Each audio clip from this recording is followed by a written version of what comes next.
Hello, this is Mike, NoStressMike.com. I want to talk about whiners. Seems like more and more of the videos I see on Facebook is people that are whining, and this is what I want to talk about. So, but I'm going to ride as I'm talking about it, so you can take a look. Yeah. I'm in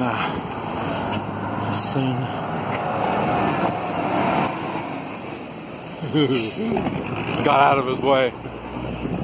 I'm in San Andres, Cholula, which is a suburb of Puebla, Mexico. Outside of Mexico City, about 2.5 hour bus ride. And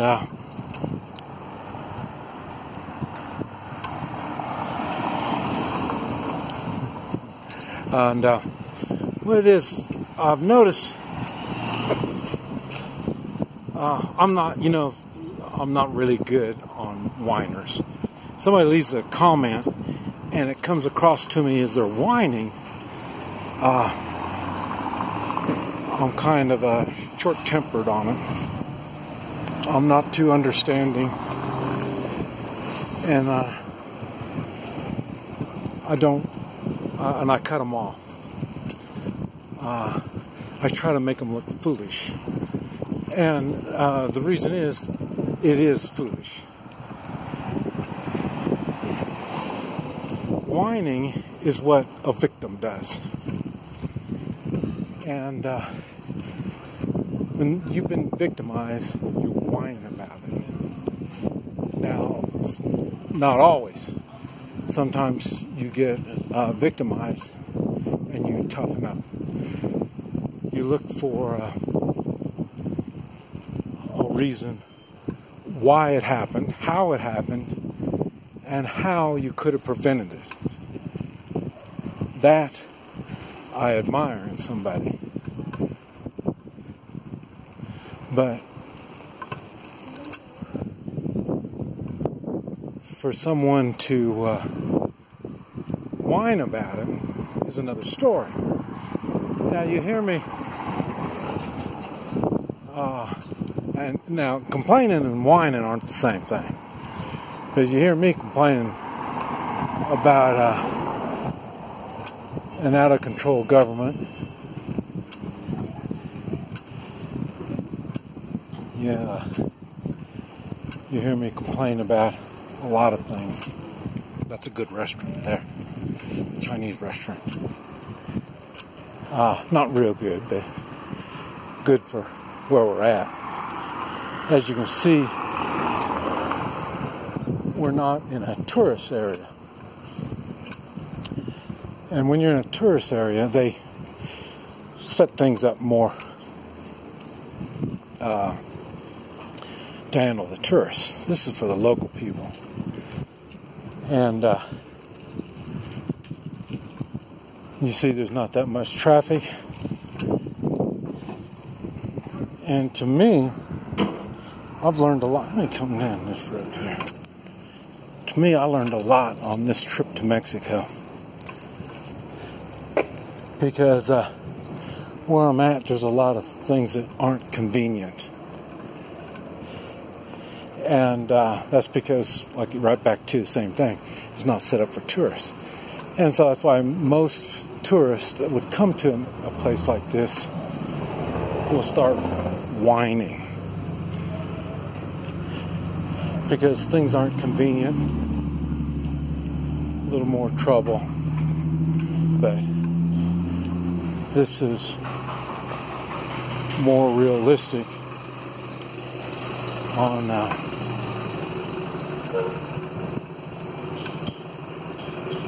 what life really is. And that's what I'm saying. So a lot of these people, okay, like that place, they just barely make a living. And they don't complain about it. They don't whine about it, I'll put it that way.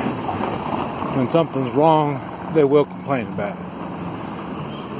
And when you complain about it, you're expecting something to be done. And when I talk about it and I complain, I give options on how to fix these problems. That's why it's not whining. Like I say, I'm looking for ways to correct whatever problems there are. And this is the thing that when I've noticed when people are whining, they're expecting other people to do something about it.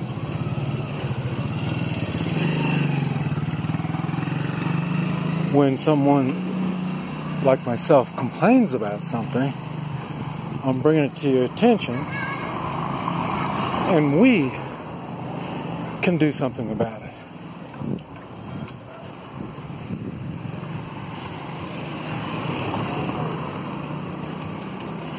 That's a good restaurant that I eat at. This guy goes around selling furniture.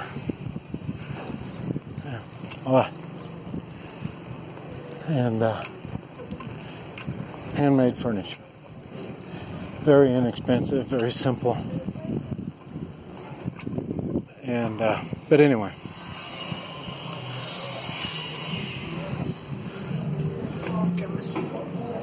The point I'm trying to get across is when you hear these people whining,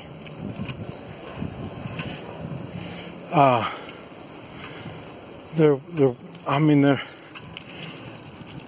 just like a little kid. You know how little kids, especially nowadays, the kids are spoiled so much, they whine when things aren't right. Oh, that's a Uber Eats. So they deliver food. And but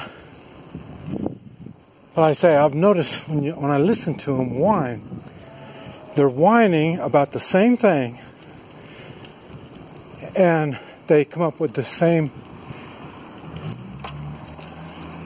excuses. You know, and they want somebody else to do something about it. For me, I say, I complained. I brought all this to everybody's attention. And I say, I give people solutions. And I take these same solutions, I do them. And,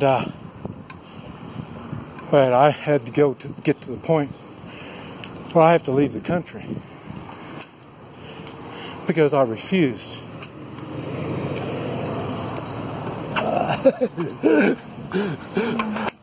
Gracias. I refuse to be victimized. And you see how here traffic is so much slower, they're much more forgiving and stuff like that. And so that's why I like places like this. But for me, the worst thing is just being alone.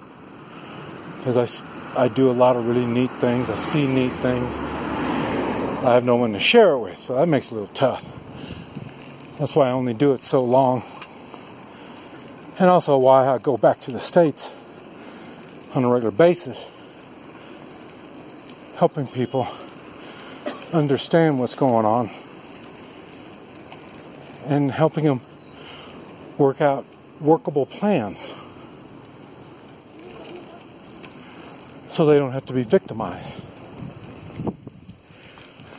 Unlike these protesters, I don't understand. There's laws.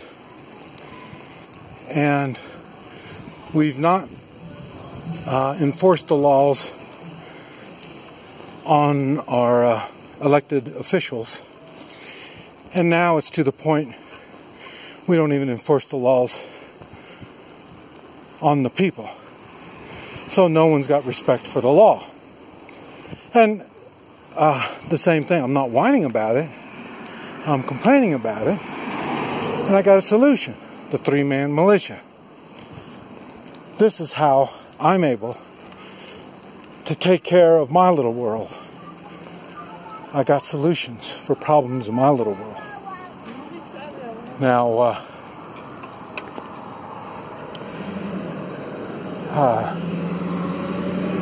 do others have solutions? When you listen to them complain, they riot, destruction of public property. No. These are all tactics of communists. We're at the minimum socialists. There will be a time, right now, the public turns the cheek and allows them to do all this illegal activities, and they don't do anything about it. The first thing you do is put pressure on your elected officials and have them do their job. That's what President Trump is doing. He's enforcing laws.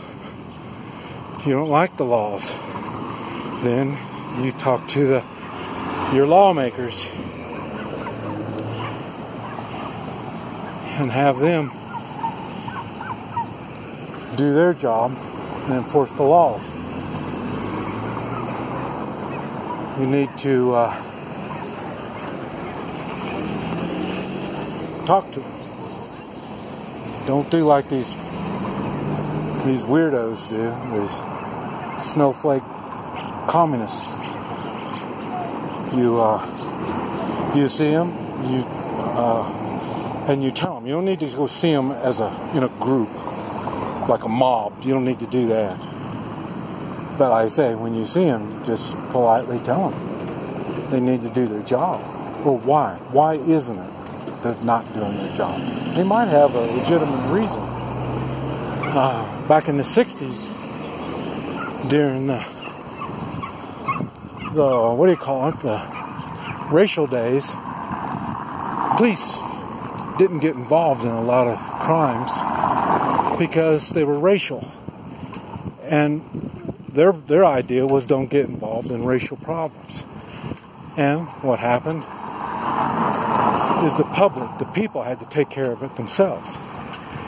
And then eventually the law figured out that they had to enforce their laws because the people weren't putting up with it. But anyway, this is the main road here, so you can see there's not all that much traffic. But anyway, I wanted to bring this to your attention. Don't want you whining, I want you preparing. And I got tons and tons of videos on how to prepare using the three-man militia. That's going to be our only way through this situation. And the three-man militia is based on morals. People, good people, with good values and good morals. And that's how we're going to get through this. And don't be surprised if it gets ugly. Because being moral doesn't necessarily mean allowing bad things happen. You have to draw a line. You're going to have to take sides on this sometime or another. Anyway, I thought I'd let you know. Okay, this is Whine. NoStressWhine.com.